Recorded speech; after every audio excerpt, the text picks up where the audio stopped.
Welcome to the Slop Temple. We pray this video helps. You begin by confirming prerequisites. Chrome, a code editor node, JS and NPM so you can build and test. Once ready, create a project folder and add manifest. JSON using manifest version 3, declare name, version, permissions, and host permissions up front so Chrome accepts it. Next, choose extension architecture, browser action with pop-up, content scripts that modify pages, or a background service worker. Because that decision dictates file structure and messaging patterns you'll implement immediately. Now implement the core. Create your background service worker to handle alarms, web requests, or shared state. Use event-based listeners to stay lightweight. Then add content scripts and specify matches in manifest so they inject only where needed. Bridge page context and content script with post message when necessary.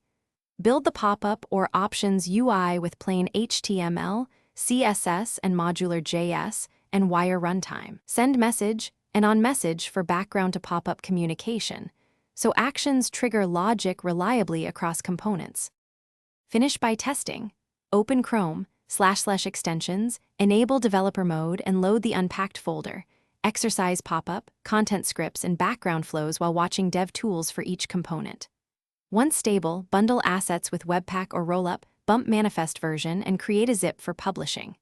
If things go wrong, check the service worker lifecycle and console errors first. Service workers may be terminated.